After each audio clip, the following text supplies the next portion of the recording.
Hello, everyone. Welcome to today's episode of the Daily Sip. Apologies for a little bit later starting, but as is happens in the world, there was a few technical glitches, but we are here now, and really excited to catch up with Philip, who I've known for quite a few years. We've spoke about many sort of philosophical and strategic ideas around disability rights and inclusion and the sort of financial sustainability side of how maybe social enterprise can be an angle for certain projects and initiatives. So yeah, we've had lots of great chats over the years, and the idea really today is to bring Philip onto the show and get his ideas in front of you, the Daily Sib viewers. So first of all, thanks for joining me, Philip. Thank you for the invitation, Martin. Fantastic to see you again. How are you today, apart from the tech frustration? How are you? The stress levels are going down now. Good, good. That's good to hear. And yeah, as always, if you could just kick us off, Philip, with a little bit of a background to yourself, that would be lovely. Well, at the moment, I'm the policy advisor to Leonard Cheshire Disability. But I've worked in this sector for 14 years in policy. I worked 7 years for the Royal National Institute for Blind People. I'm partially sighted myself. I worked 5.5 years for Disability Rights UK, where my Parkinson's disease became manifest. And now, as I say, I'm at Leonard Cheshire. So I have a very long experience in disability politics. But my specialism is in employment and social protection.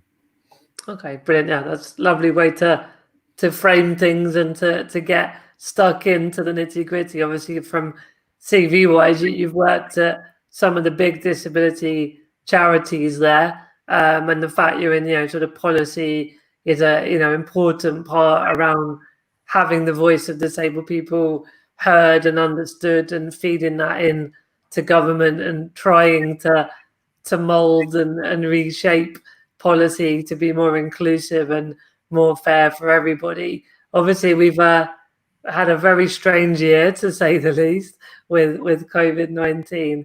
What's your thoughts really on it? I mean, I think we can weave in and out parts of the past as you see appropriate, but I'm really keen to get sort of stuck in to your ideas around the sort of new Marshall Plan and those kind of ideas that you've bounced with me, behind closed doors. So yeah, just share your take on how things have been unfolding this year, really.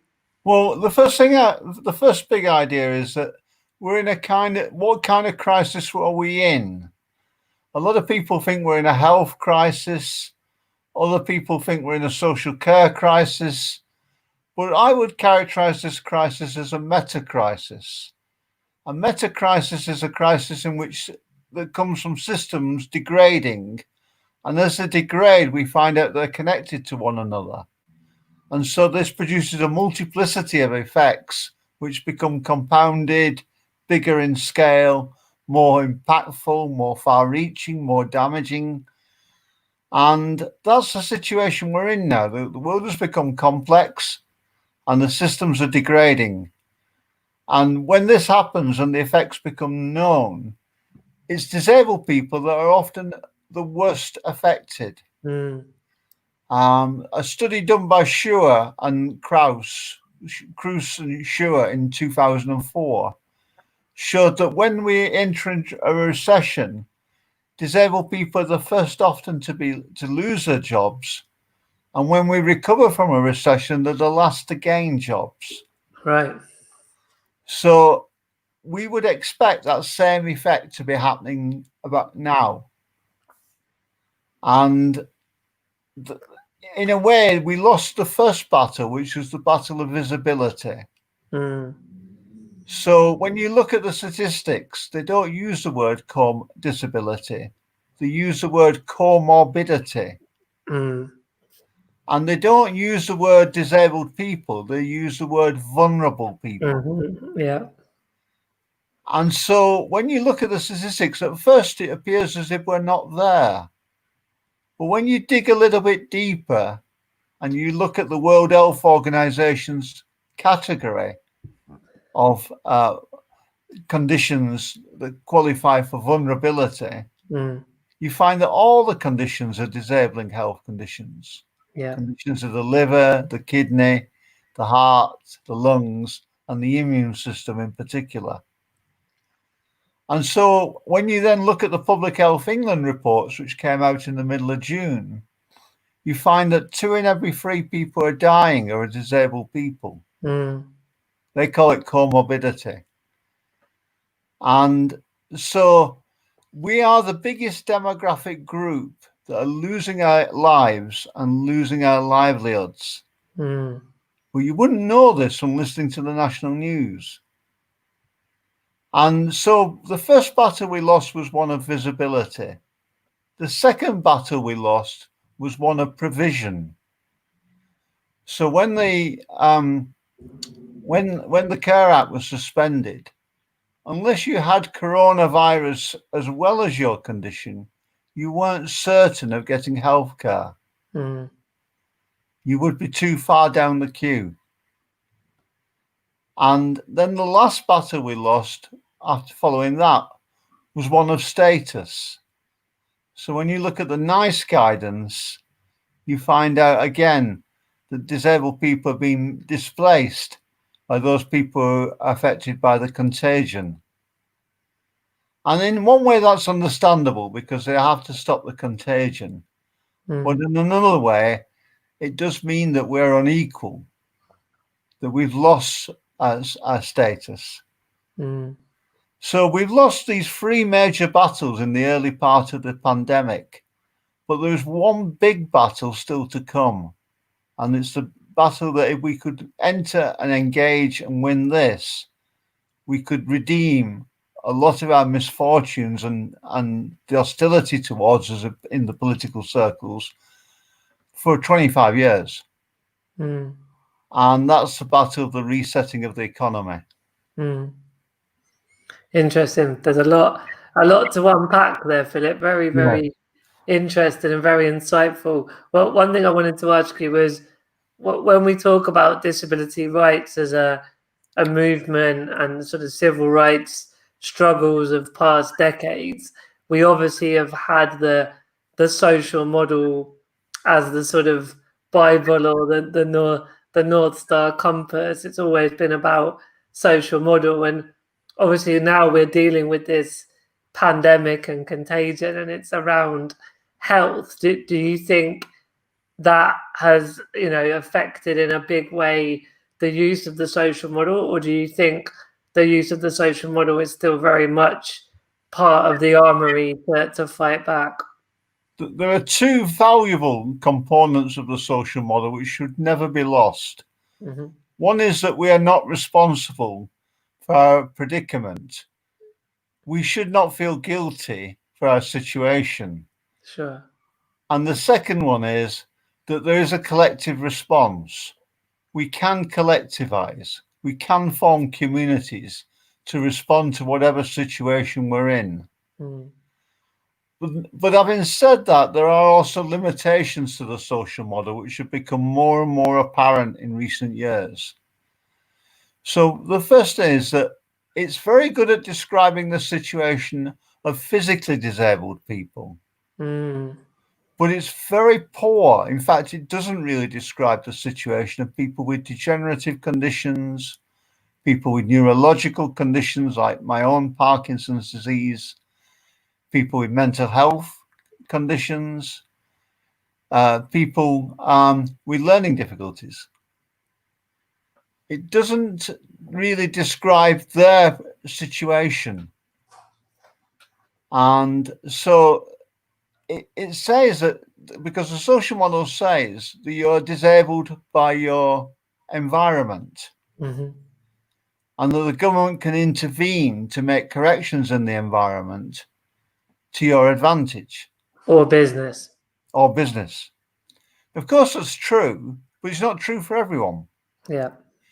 So, like my own situation, because I have a shake, I have a problem putting a piece of paper in an envelope.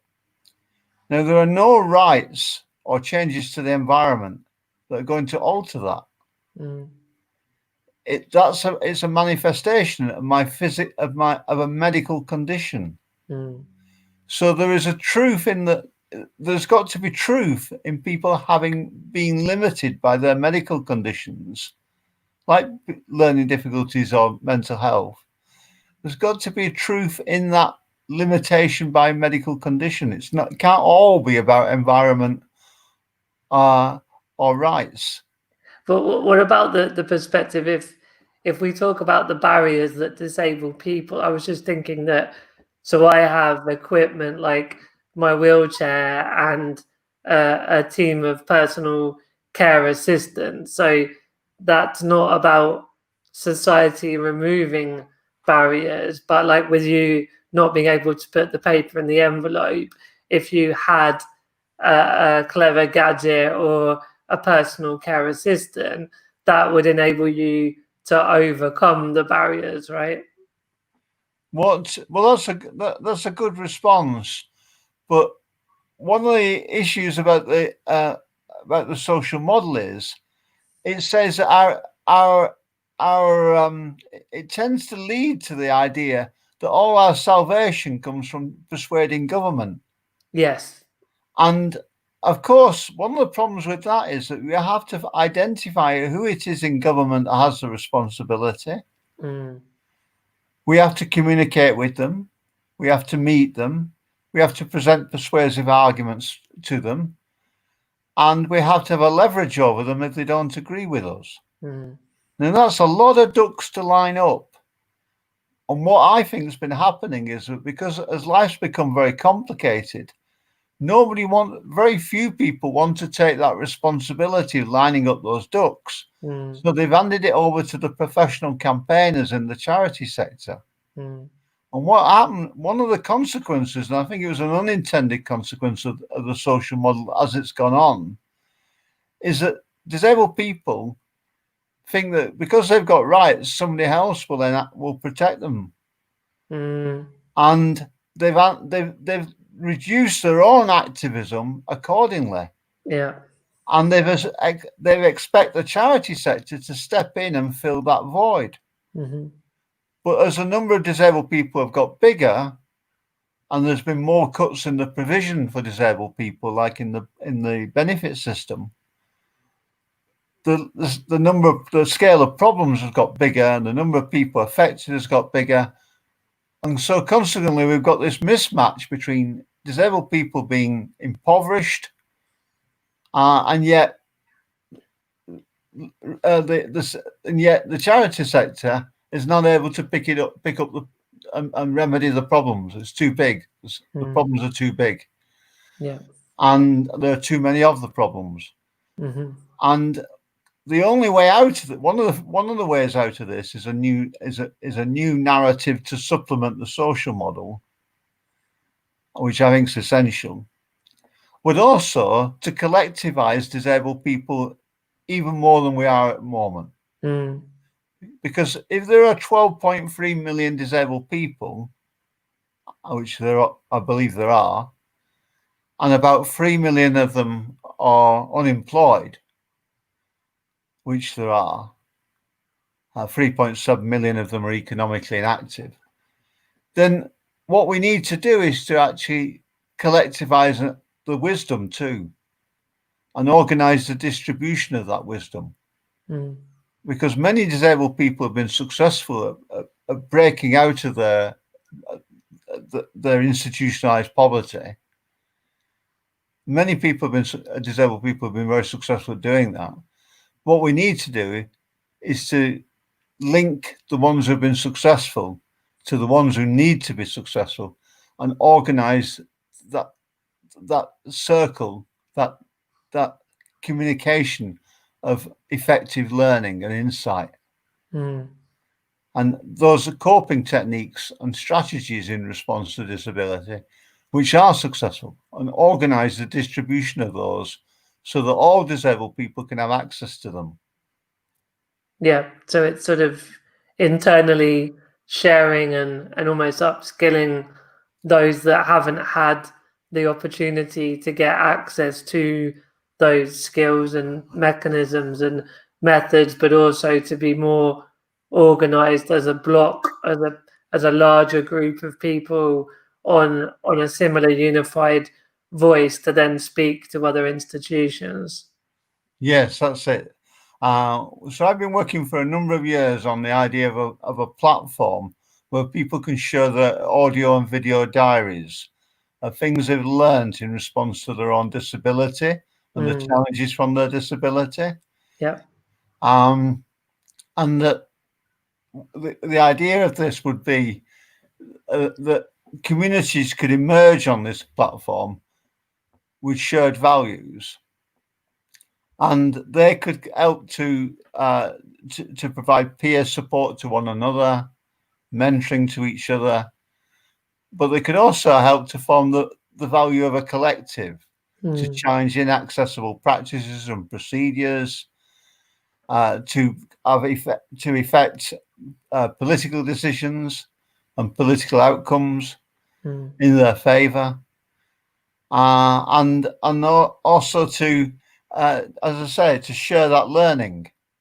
It would be a peer-to-peer learning platform, and so if we could do that, and the technology makes it very possible, but very relatively easy to do, then we'll go a long way towards giving disabled people real power in our society. Yeah. So is this app available for people to join today, right now? No, we've been through 2 iterations of the app so far. It's called Be Resilient, but we're hoping to build, as we go on, to build an effective platform for user-generated video content.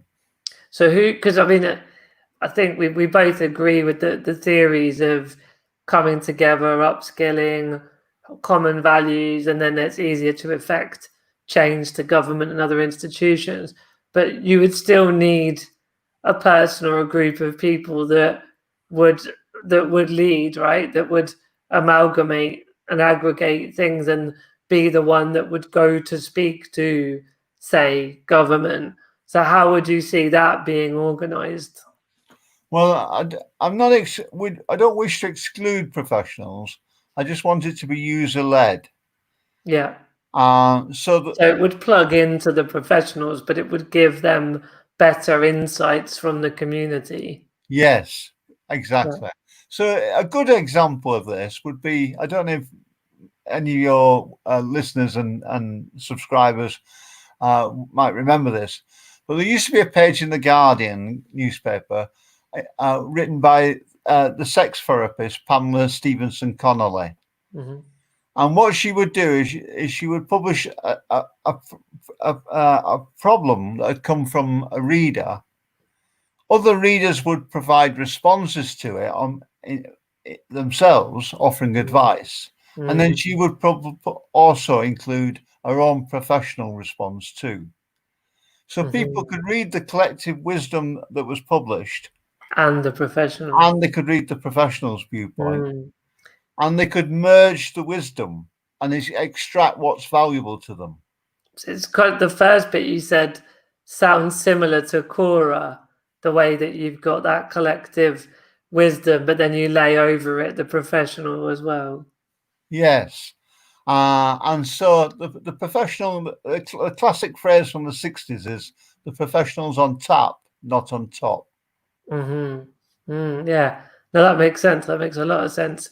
So, I mean, you talked about the battles that have been lost, and I suppose rather than overly labor on what's done, apart from learning from mistakes, is obviously a key point from what has been lost, to learn from that. But moving forward, when you're talking about as we rebuild the economy, so how do you see generally what are government going to be looking to do because of the pandemic?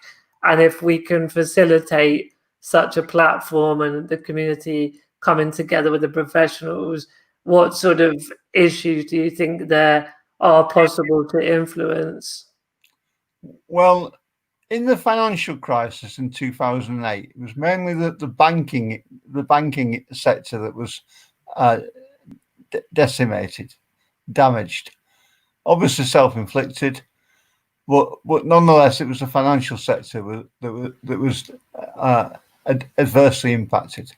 Yeah. Now we've got, with the coronavirus, because it's affected people's movement and the ability to make contact, which is a key ingredient for developing trust. So what's happened is that all the allied sectors connected to that are affected. So we've got a crisis in hospitality, leisure, tourism, aviation, ferries. We've transport of different kinds. We've got a crisis that's more widespread. So because it's more widespread and deeper and more lasting, because we may get secondary spikes in the coronavirus pandemic, we may get mutations in the virus, which mean that any vaccine developed quickly becomes redundant. Because we've got we've got a longer term problem too. What this means is that almost the whole of the economy will have to be reset. And so by resetting the economy, the private sector has become much more dependent upon the government. So the values that we fought to establish inside government around equality and inclusion can now be exported to the private sector, because the private sector has become dependent upon the government for bailouts. So like the bus industry, I think around 267 million was used to subsidise the bus industry in order to get key workers to hospitals and medical facilities. The government have had to take a stake, for example, in OneWeb, in order to bail out what had been a failing company, because they needed a new version themselves of Navstar following the exit from the European Union, where their investment in science and technology in European partnerships were now going to have to be replaced by UK-led and UK-funded initiatives. Yeah, it's kind of like remember Brexit, right? Yes. That old thing. Yes. So consequently, the government had to do bailouts and take equity shares, and so and it's going to go on. We're going to see more when the budget's announced in October, and we're probably going to see even more of this at the time of the comprehensive spending review, which we expect before the end of the year. And just earlier this week, on Tuesday this week, the Chancellor launched a consultation on the comprehensive spending review. So the fact that government's going to have to subsidise the private sector and bail it out to this extent means that the way is there for the government to get a quid pro quo. The government could extract an opportunity from this. One of those opportunities could and should be around inclusion and the inclusive economy, ensuring fairness in future recruitment and retention. And so the possibility is there for the government to get that now. And all we need to do is to lobby our government to do that. Now, that's not unfanciful, because last year the Cabinet Office went out to consultation between March the 10th and June the 10th on the metrics of social value. How should they judge the procurement of government contracts? And their consultation, they suggested that up to 20% of the value of a government contract could be in social value, beyond simply value for money. And that social value would be defined by metrics. And I was able to lobby, and successfully lobby, for disability employment to be one of those. Now, the government hasn't published its response to this consultation, but it offers a huge opportunity if it was to do so, and was to affirm this idea of social value and 20% and disability employment being one of those metrics. that if it was to affirm all that, it would mean that huge amounts of government spending, which is far more than what DWP spending employment support, huge amounts of government spending could now actually have a dividend in terms of helping disabled people to obtain and secure employment. So, Yeah. so when we're talking, whereas typically typically the government used to spend year on year about 350 million on employment support. If these metrics were to find their way into the National Infrastructure Delivery Plan, that would mean that 600 billion of government spend and private sector funding too could be influenced in this way. So It's a lot. this is the opportunity that exists now. Yeah, that makes sense. Thank you for explaining that so clearly and articulately, because when we have these grand ideas or grand words like rebuilding an economy, it sounds great, but I think it's for a lot of everyday people there's that, what does that mean, and actually how does that look, how does that play out? So back to your earlier point, if yourselves and others and charities and similar groups are becoming aware and trying to lobby and push the government for this, what can disabled people do as a community to support? Well, disabled people could come together and support what I'm trying to, the work I'm doing here. Disabled people can offer their own help in communicating with their own MPs. Disabled people, there's lots of research that can be done here because the government's spending contracts, the procurement work happens all around the country. A lot of it obviously is directed through local government. So there's lots of research that can be done here. There are organisations like, for example, in Salford in Greater Manchester, where they have a social value task force. And they try to influence the spending that's going on in other statutory bodies of government, like the emergency services, police, what they call the blue light services, the police, fire, civil defence, civil emergency. All that money, the university money, all that money could have an influence here. And so people could start up alliances locally, like the Social Value Task Force in Salford. They could start up groups locally, partner with the local authority, partner with the emergency services, the blue light services, and press for all public money to be assessed for its social value impact. And disabled people are possibly the most important group of people here. Because if you look at where disabled people feature, they feature in all the statistics in all the wrong places.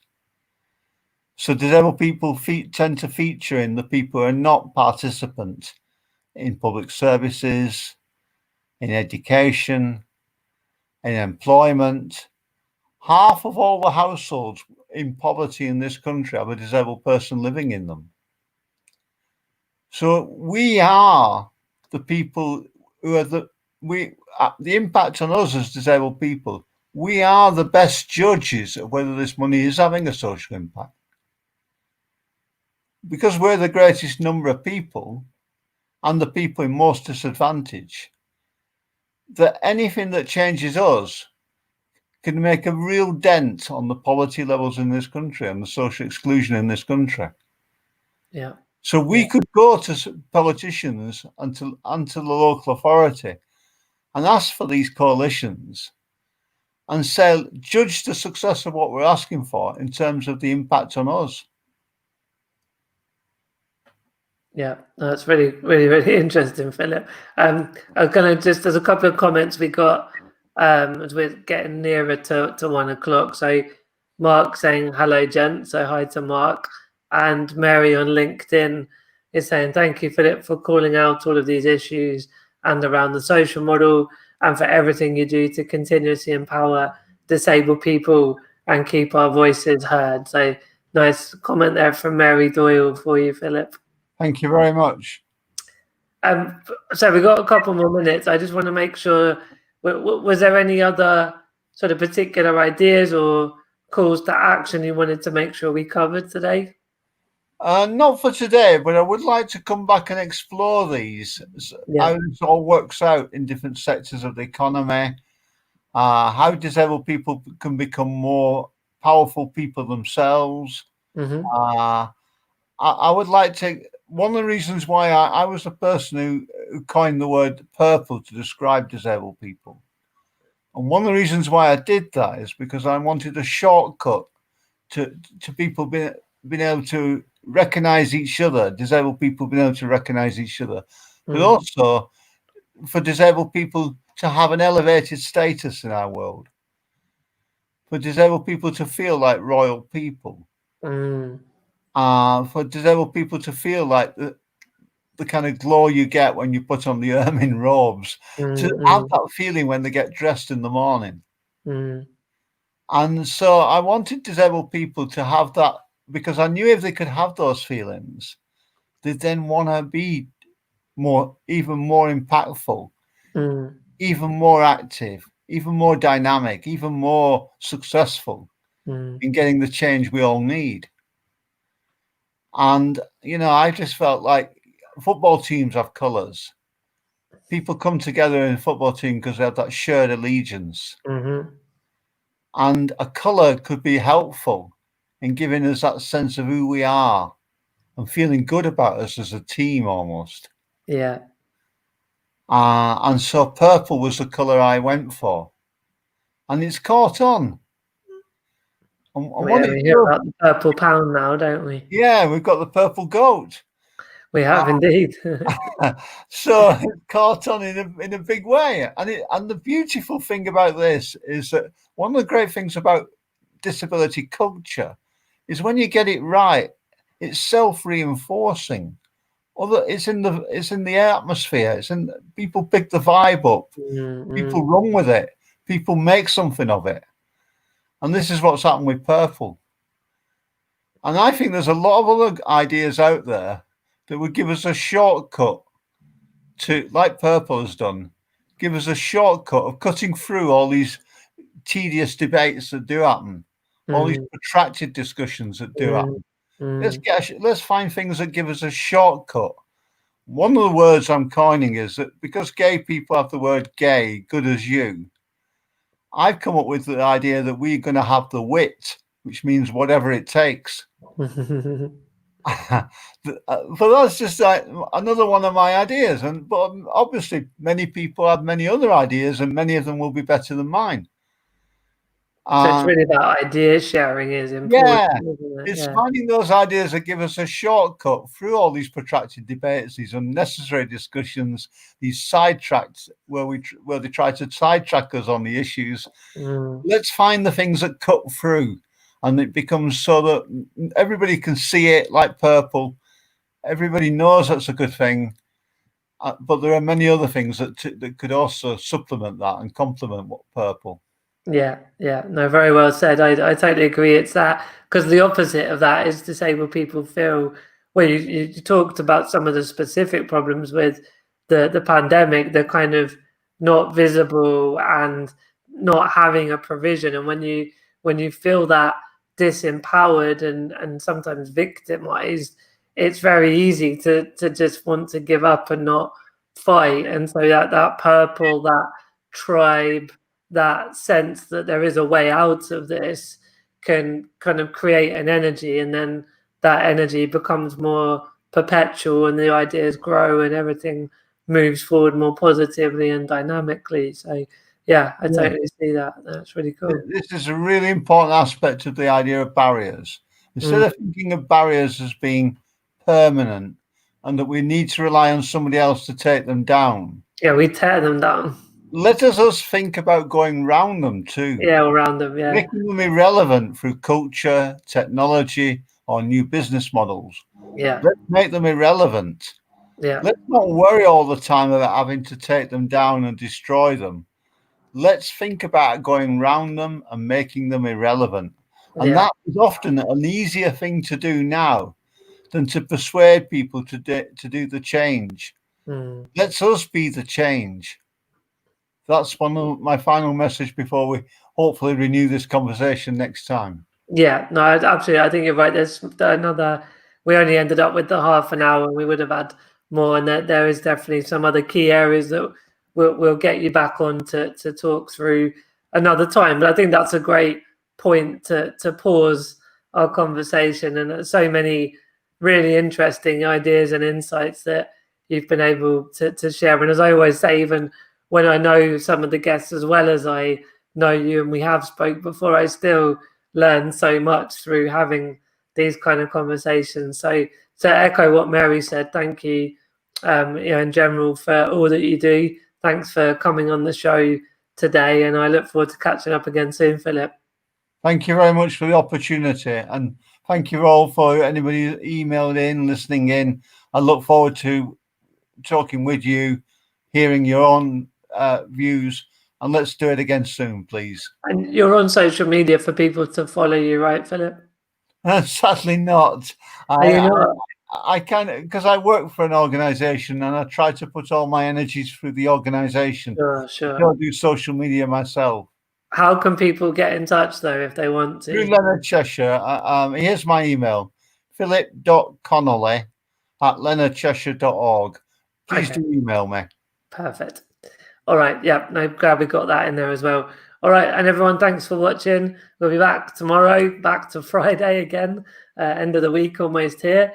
And in the meantime, have a great one. See you soon. Bye-bye. Bye-bye.